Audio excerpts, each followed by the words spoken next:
ومن يضلل فلا هادي له، وأشهد أن لا إله إلا الله ولي الصالحين، وأشهد أن محمدًا عبده ورسوله صلى الله عليه وعلى آله وأصحابه والتابعين لهم بإحسان إلى يوم الدين. يا أيها الذين آمنوا اتقوا الله حق تقاته ولا تموتن إلا وأنتم مسلمون.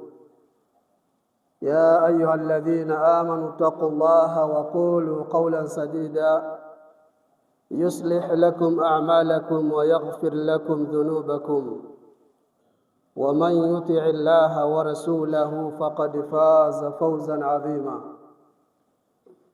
يا أيها الناس اتقوا ربكم الذي خلقكم من نفس واحدة وخلق منها زوجها وبث منهما رجالا كثيرا ونساء، واتقوا الله الذي تساءلون به والأرحام إن الله كان عليكم رقيبا. وبعد، فإن أصدق الحديث كتاب الله، وخير الهدي هدي محمد صلى الله عليه وسلم، وشر الأمور محدثاتها، وكل محدثة بدعة، وكل بدعة ضلالة، وكل ضلالة في النار.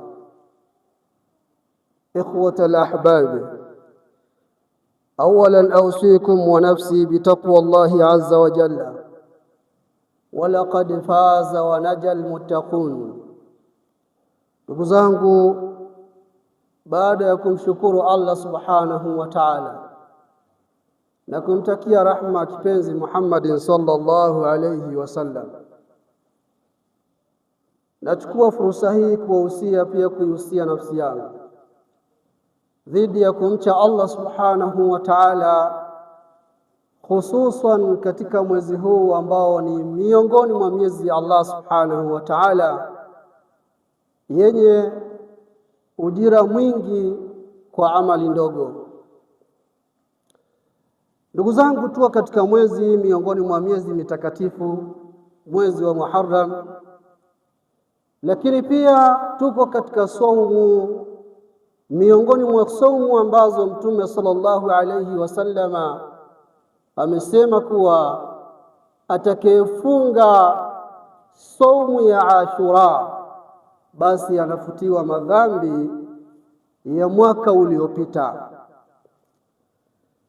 Unwani ya maudhui haitoenda mbali sana na tukio lililopo, ambalo tukio hili tunasema kwamba limeanza toka tarehe 9 ya mwezi wa Muharram Hijiria, tarehe 10 na tarehe 11, ambayo leo tunasema kwamba tuko katika tarehe 11 ya mwezi wa Muharram, ambao ni mwezi wa kwanza katika miezi ya Kiislamu.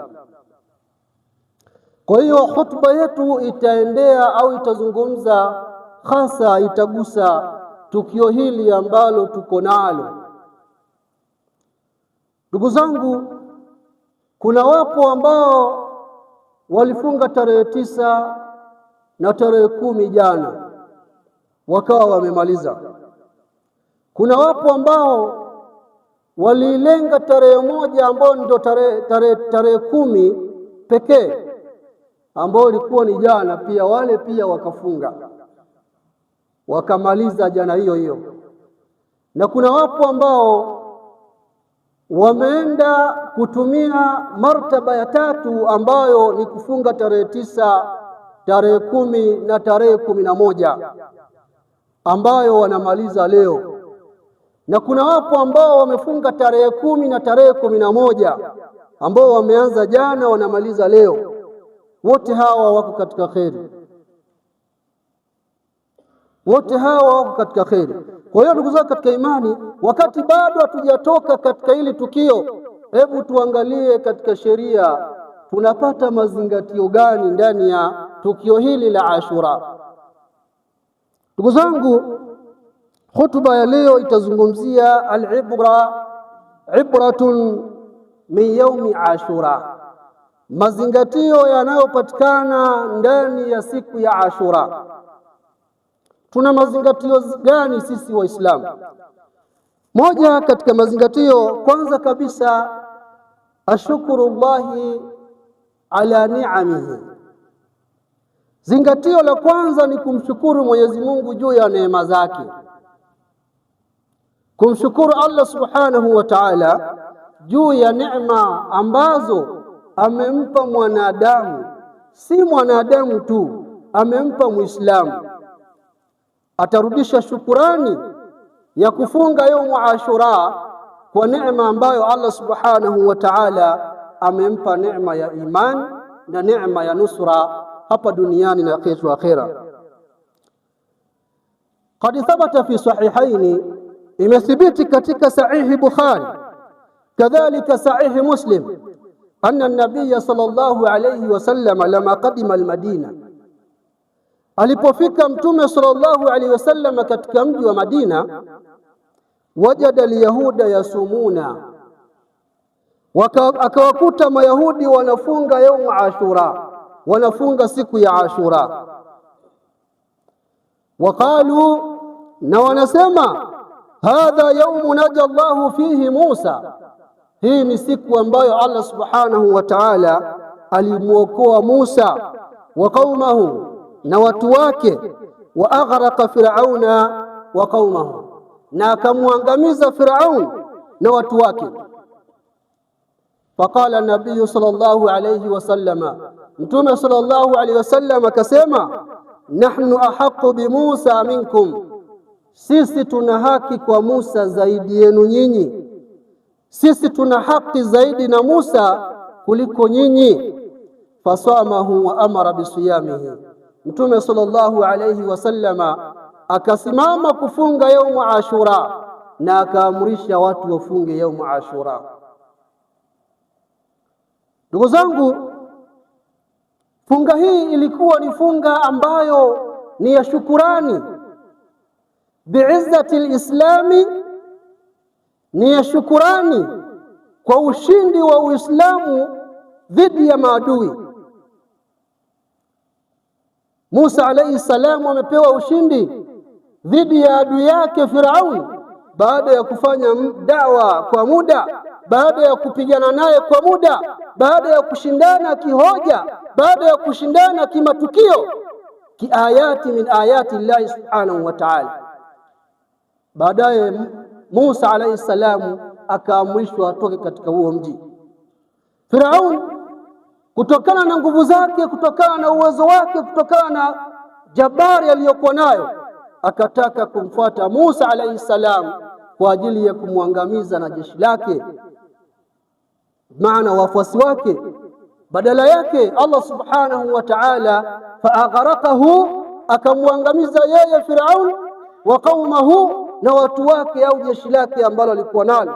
Hadhihi izza, hii ni izza, ni utukufu na ni ushindi mbele ya Musa alayhi salamu ambao ni nabii wa Allah subhanahu wa ta'ala.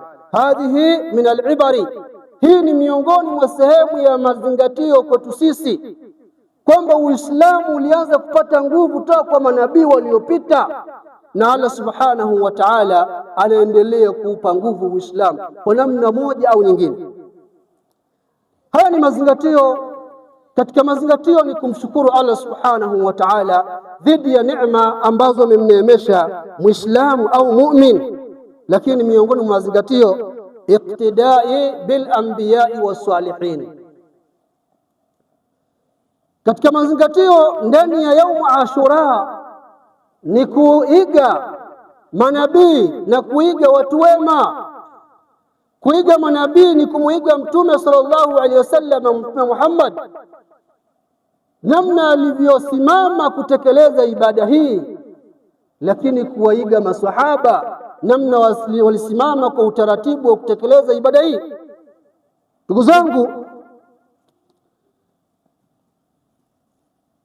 katika kuwaiga manabii kadhalika wema waliopita, fafihi tadhkirun, kuna ukumbusho mkubwa mno, kuna ukumbusho ambao ni mkubwa mno. bithabati nabii Muhammad sallallahu alayhi wasallama wa bithabati nabiyullahi Musa alayhi salatu wassalam, kwa kuthibiti Musa alayhi salam katika da'wa, wa sabruhu, na subira yake aliyoifanya katika da'wa, lakini pia fi muwajahati dhulmi, wakati alikuwa anapambana na dhulma, wa tughyan, na anapambana na uadui mbaya ambao ulikuwa ni uadui wa Firauni. Kwa hiyo kutekeleza ibada hii ya funga kwetu sisi ni kuwaiga manabii na kuwaiga wema waliopita ambao ni ashabi Rasulillahi sallallahu alayhi wa alihi wasallam.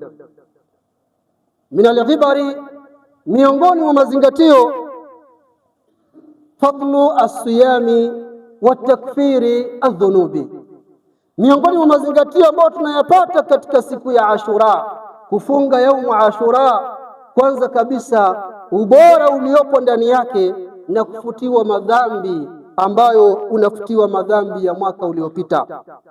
Jaa fi riwaya an Qatada, imekuja katika riwaya kutoka kwa Qatada al-Ansari anna nabiyya sallallahu alayhi wasallam qala, Mtume sallallahu alayhi wasallam anasema, siyami yaumi Ashura, funga ya siku ya Ashura, uhtusiba ala Allahi an yukaffira sanata allati qablahu, nataraji kwa Allah subhanahu wa ta'ala kufutiwa mtu madhambi au kufuta madhambi ya mwaka uliopita.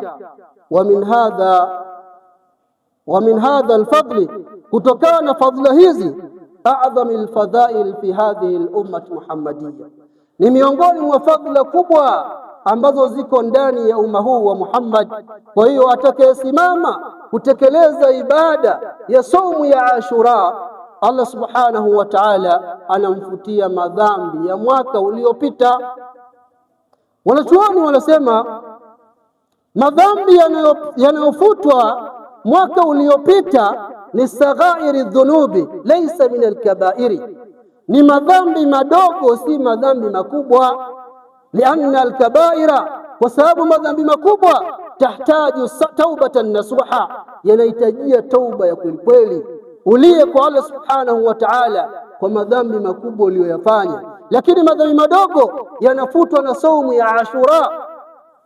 Aliyefunga yaumu Ashura anafutiwa madhambi ya mwaka uliopita, ikiwa kama amefunga lillahi subhanahu wa ta'ala, kama amefunga kwa ajili ya Allah subhanahu wa ta'ala. Hadhihi min al-ghibari, hii ni miongoni mwa mazingatio tunayopata kwamba kuna fadhila nyingi ndani yake na kufutiwa madhambi ya mwaka uliopita. Furaha iliyoje kwa muja, furaha iliyoje kwa mumin kufutiwa madhambi yaliyopita na Allah subhanahu wa ta'ala mwaka mzima. Hayo ni mazingatio, miongoni mwa mazingatio ya yaumu Ashura ambao tunasema kwamba ni miongoni mwa masiku mabora. Miongoni mwa ibari ambao tunazipata katika saumu Ashura, mukhalafata ahlul kitabi, ni kuwakhalifu ahlul kitabi. Mtume sallallahu alayhi wasallama fi bidayati alislam, mwanzo wa Uislamu, kana yuwafiqu ma ahlul kitabi, alikuwa hapendi kuwakhalifu ahlul kitabi. Falamma i'tazza alislam, ulipopata nguvu Uislamu ukadhihirika katika kila maeneo tofauti tofauti, fa arada an yukhalifa alyahuda fi a'yadihim, akataka kuwakhalifu mayahudi katika yale ambayo walikuwa wakiadhimisha. Miongoni mwa hayo ni yaumu Ashura. Yaumu Ashura, Mtume sallallahu alayhi wasallam alipofika Madina, aliwakuta mayahudi nao wanaifunga sana na wanasherehekea siku hiyo.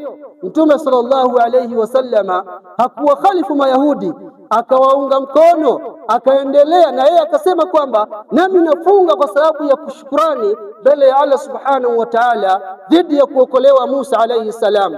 Hadhihi yaumu ittafaqa wa wafaqa alyahuda, akaafikiana na akawaunga mkono mayahudi kutekeleza ibada hiyo.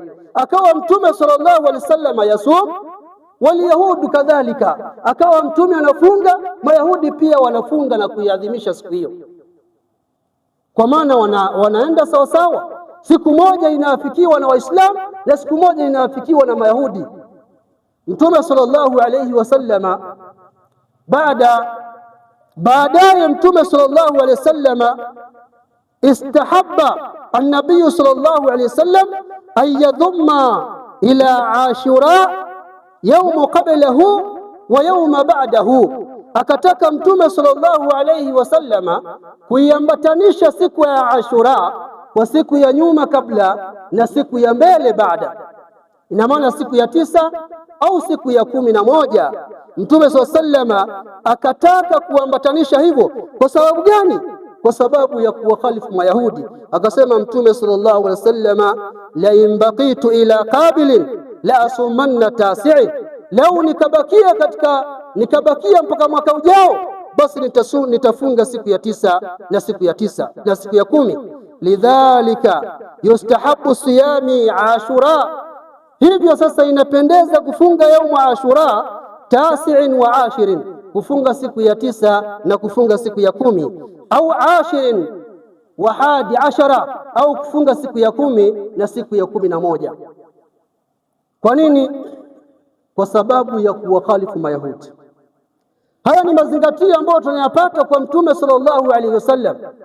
Anasema Ibn Abbas anasema kwamba baada ya Mtume sallallahu alaihi wasallama kusema maneno hayo, Mtume akufikiwa na mwaka wa mbele, kwa maana Mtume akawa ameondoka katika maisha ya dunia, hakufikiwa na mwaka aliyotamani kwamba nitakuja kufunga tarehe 9 na tarehe 10.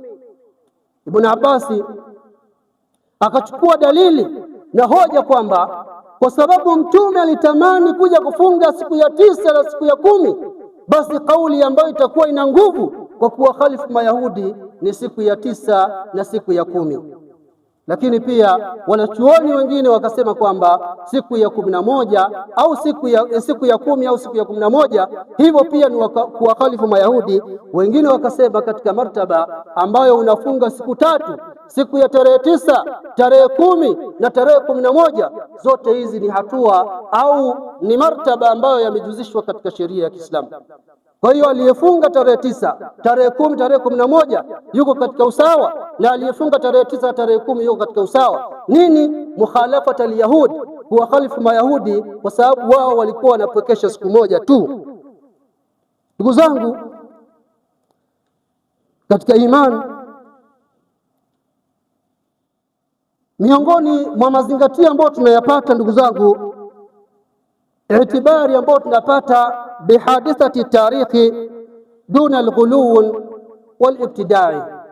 Lakini mazingatio mengine tunayoyapata, tunapata mazingatio ya yaumu Ashura ni kwamba ni kuadhimisha na pia vile vile kutekeleza ibada iliyoko katika taratibu, bila ya kufanya ghuluu, bila ya kuvuka mipaka kwenda kufanya kutakasa zaidi, au bila ya kuzusha kuingiza mengine ambayo hayakuwepo ndani ya siku hiyo ya 10 ambayo ni siku ya Ashura. Ndugu zangu katika imani, Ahlusunna wal Jamaa wamejaribu kwenda sawasawa bima waqa'a fi Ashura, kutekeleza yale ambayo yanatakiwa kutekelezwa yaumu Ashura, ambalo ni nini? Ni swala la kufunga basi, hakuna swala lingine. Swala la kufunga na swala la kujitahidi kufanya ibada tofauti tofauti na swala la kufanya sadakati tofauti tofauti, lakini hakuna swala lingine ambalo Ahlusunna wal Jamaa waliliingiza katika tarehe 10 ya mwezi wa Muharram. Ndugu zangu, lakini ndani ya Muharram kuna matukio ambayo yalitokea ni mengi kitarikhi, ambayo ni makubwa pia. Miongoni mwa matukio ni tukio la kuuawa al-Imam Hussein. Ni tukio ambalo pia lilitokea ndani ya tarehe 10 ya mwezi wa Muharram, ambao ulikuwa ni mwaka wa 61 Hijria, baada ya Mtume sallallahu alaihi wasallam kuondoka katika maisha ya dunia kwa takriban miaka 50 iliyopita. Sasa Ahlusunna wal Jamaa wanalizingatiaje hili tukio la kuuawa kwa Imamu Hussein ndani ya tarehe 10 ya mwezi wa Muharram, ambao limeafikiana na tarehe aliyoiadhimisha Mtume sallallahu alaihi wasallam, kwa kuwakuta Mayahudi wanaadhimisha siku hiyo. Ahlusunna wal Jamaa kwanza kabisa hawapingi na wala hapingani na kauli ya kwamba istashhada al-Imamu Hussein fi yaumi Ashura. Hawapingi kwamba Imamu Husaini ibn Ali ameuawa siku ya Ashura. Hakuna mwanachuoni anayepinga hili. Wayaaduna, lakini wanahesabu ya kwamba wayaaduna dhalika min almasaibi aladhima, na wanahesabu kwamba hilo ni miongoni mwa matukio makubwa, misiba mikubwa fi tarikhi al-umma, katika tarikhi ya Kiislamu. Lakini pia vile vile yuhibbuna al-Husaina, wanampenda al-Imamu Husain wa ahli baiti nabii sallallahu alayhi wasallam, na wanawapenda ahlu baiti rasulillahi sallallahu alayhi wasallam. Hawa ni ahlusunna wal jamaa. Lakini ahlusunna wal jamaa yatabarrauna man qatalahu, wanajiweka mbali na yule ambaye amemuua Imamu Husaini, min adh-dhulmi, kutokana na dhulma walioifanya, alladhi waqa alayhi, dhulma ambayo iliangukia kwa Imamu Husaini. Ahlusunna wal jamaa wanapiga vita pia vile vile dhulma hiyo. Lakini ahlusunna wal jamaa la yarawna takhsisi, hawaoni kwamba hiyo ndio siku pekee, ala al-yawmi, juu ya siku hadha al-yawmi, juu ya siku hii ambayo tarehe 10, bituqusi al-huzni wal-latmi ala al-Husaini ibn Ali. Hawaoni kuwa ni sehemu ya kuitukuza au kuwa na huzuni au kuomboleza kwa kuuawa Imamu Husaini ibn Ali radhiyallahu ta'ala anhu. Hawaoni kwamba kuna usahihi wa kuomboleza na kutukuza kwa kuuawa Imamu Husaini kwa dhulma. Wao wanaona kwamba siku hiyo sio siku ya kuomboleza, bali ni siku ambayo ya kutukuza kile ambacho Mtume alikitukuza. Ama swala la msiba ambao lilitokea ni sahihi, swala la msiba lilitokea na kila moja na uchungu kwa msiba uliotokea, lakini sio kuomboleza kwa namna ambavyo hivi leo tunaomboleza au hivi leo wanaomboleza Mashia. Kadhalika ihtifalat, wanafanya ihtifali tofauti almubtadia, nini, wanafanya sikukuu tofauti ndani ya siku hii, sikukuu ambazo ndani yake kuna bid'a. Wa innama, kwa hakika, yataamaluna ma'ahu ahlusunna wal jamaa, wanaenda sawasawa kufanyia kazi kama ni kuambatanisha tukio hilo. Waqa'a ma thabata fi sunna, kwa yale ambayo yamethibiti katika sunna, min asiyami wa dhikri, katika kufunga na kumtaja Allah subhanahu wa ta'ala, wa shukuru ni'ma, na pia vile vile kushukuru neema za Allah subhanahu wa ta'ala. Ud'u rabbakum al-maghfira.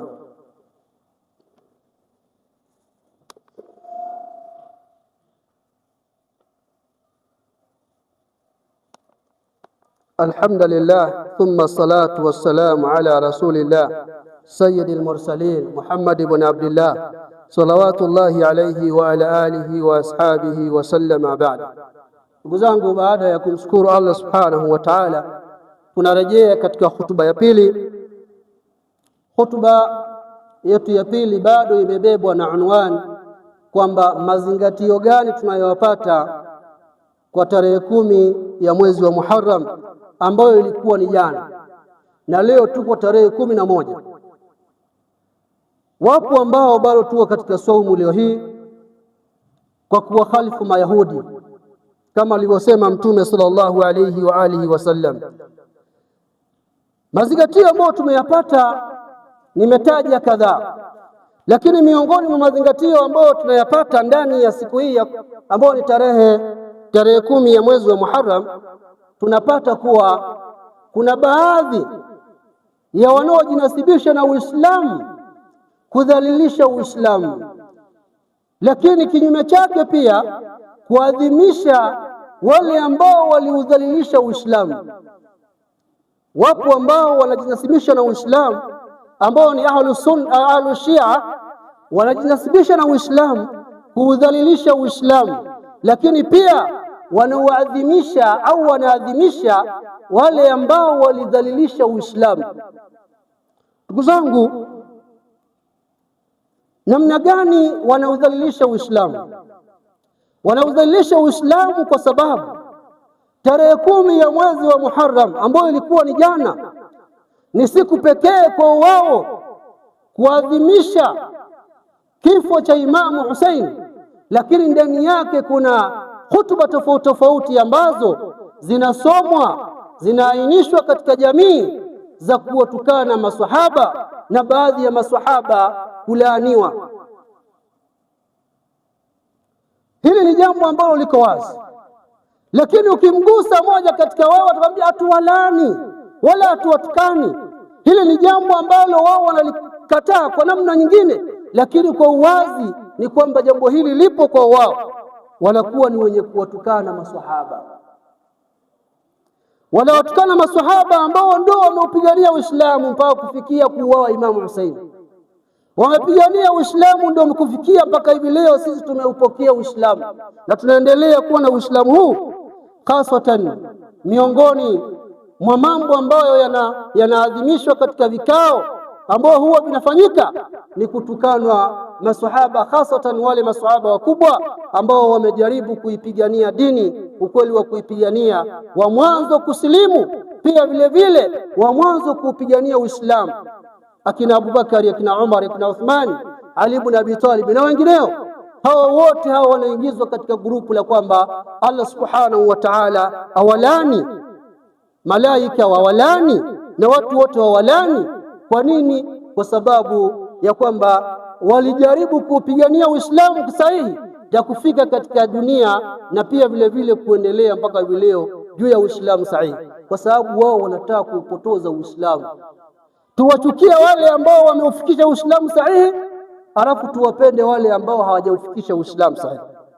Ndugu zangu katika imani, hili ni jambo ambalo linafanyika kwa kuwalaani maswahaba tofauti tofauti, na wale ambao pia vile vile walikutwa na fitna ya kuuawa Imamu Husaini pia vile vile walaaniwa. Mtume sallallahu alaihi wasallam anatuambia, Ahlusunna wal Jamaa, la tasubu ashabi, msiwatukane maswahaba, msiwatukane maswahaba. Mtume sallallahu alaihi wasallam alikariri neno hili, msiwatukane maswahaba, hata kama iwezekana waliingia katika fitna kwa namna moja au nyingine.